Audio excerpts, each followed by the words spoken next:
Hey friends, it's me, your girl, Kristen Denise, also known as KD, here with you for day 3 of Black History Month. Today we're going to talk about someone really, really cool, and I'm very excited about it. So I have a question for you. Have you heard of the March on Washington?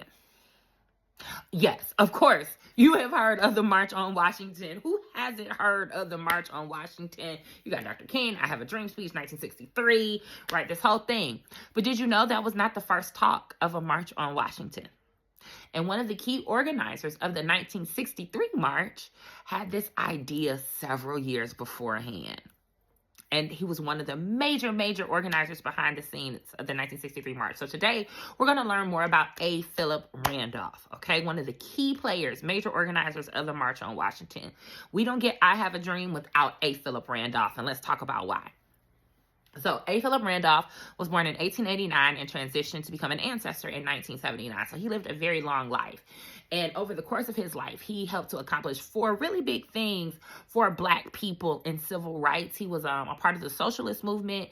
He organized for labor unions and labor workers, and he believed that economic justice was the way to racial equity. I'm sorry, it's late, I'm tired, I'm getting a little tongue-tied, so thank you for your grace. Work with me here. I promise you the information is still good, though.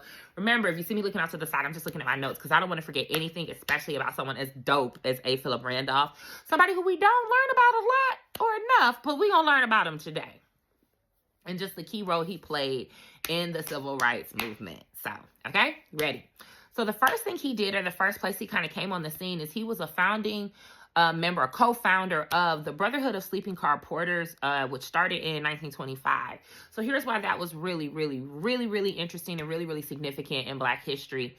The Brotherhood of Sleeping Car Porters was was the first predominantly Black labor union in the United States, right? And at this time, the Pullman Company was the largest employer of Black men, or one of the largest employers of Black men.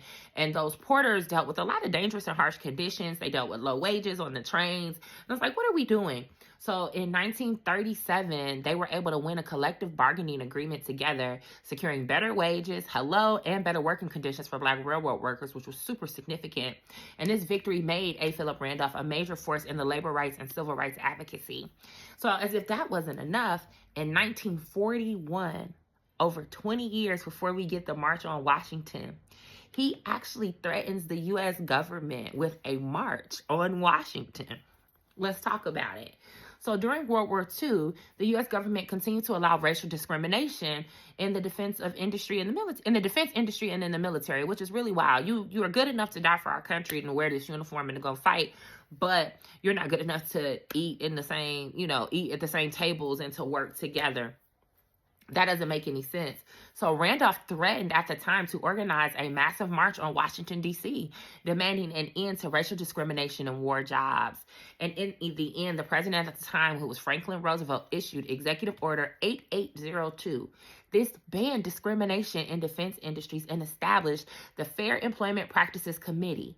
And it was groundbreaking because it helped to fight against employment discrimination in the war industry and in the U.S. military. It laid the groundwork for fighting for racial discrimination, fighting against employment and racial discrimination in the U.S. military. Sorry about that.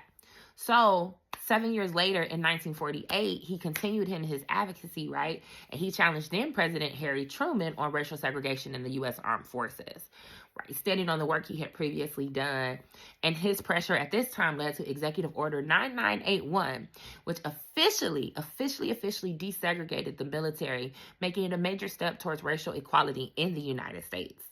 That is wild and amazing.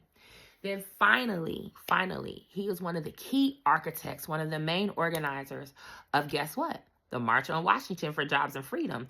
So remember, the first time he proposes a march like this in protest to discrimination and unfair policies in the United States is 20 years prior in 1941. But here we are finally in 1963, and he becomes a main contributor to what we eventually get as the March on Washington, where we get the prolific, iconic I Have a Dream speech from Dr. Martin Luther King Jr. The march called for civil rights, for economic justice, and an end to racial discrimination. And Randolph's longstanding message that economic rights and civil rights were central to the movement, which is utterly amazing. And so a little bit more about A. Philip Randolph. We find out also in his private life, he's a member of the LGBTQ community. And a lot of people speculate that's one of the reasons why you didn't see him in the forefront at the March on Washington, which really could not have taken place without all of the work that he did behind the scenes. And so it's a friendly reminder for all of us to embrace each other, to embrace the contributions that all of us can make, because he made, LGBTQ or not, he made significant contributions to the betterment of life for Black people as a whole. And we would be remiss to not acknowledge his significant contributions because of who he decided to love. Right? That would be ridiculous. That would be crazy. And so we want to make sure that we're learning to honor people for their gifts, to honor people for their heart, for their hard work, and for their contribution, to not deny people an opportunity to shine brightly and to contribute to the movements that we all deem as worthwhile and necessary, right? And to highlight the work, because we always see the players in the front, right? You're going to see the Dr. King, a prolific speaker, iconic speaker, and a hard worker. This is nothing against Dr. Martin Luther King Jr., but he doesn't get to be king in the way that he is king without the work of people like A. Philip Randolph behind the scenes. So what does this mean? What can we take from this for real? What can we learn today? Get you a good team around you.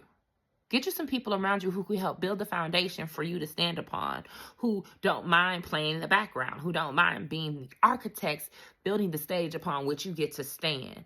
Who is on your team as you're working, as you're developing your goals, your dreams, your ideas, as you're putting out the things that God is calling you to? Who's helping you along the way? Who's supporting you? Who's making sure that you get to stand firmly on what you're about because they're willing to build a stage that you can stand upon? Again, Dr. King is not Dr. King without A. Philip Randolph. We don't get the first major Black labor union without A. Philip Randolph. We don't get desegregation in the military when we get it without A. Philip Randolph. He's a person who consistently worked towards a general goal, which is economic freedom, right, and civil rights, and allowed that focus on economic freedom to drive him in many different arenas to push for the betterment of Black people as a whole. So what is your general focus, and how can your general focus drive your actions? That's the one thing you need to consider. And then the second thing you need to consider is, who do you have around you supporting you and building the stage and holding up the stage upon which you get to stand for the things that you're called to do? Because without a proper support team, you can't get to where you're trying to go the way that you're trying to get there. That's one. And then two, whose team do you get to be a support on? You don't always get to be in the front. Sometimes you got to hold other people up. Who are you holding up? And if you're not holding anyone up, don't be surprised if no one's willing to hold you. Okay? So who's on your team? Whose team are you on? And what are you driving these teams towards to make a difference, not just for you, but for everybody in the community to be better? Okay? So that's all I have. Remember, do what you need to do to be more than okay, because you deserve to be more than okay. Absolutely do what you need to do to live a life you love. Now go build your team and go be on a team that's building some beautiful stuff. All right? Love you.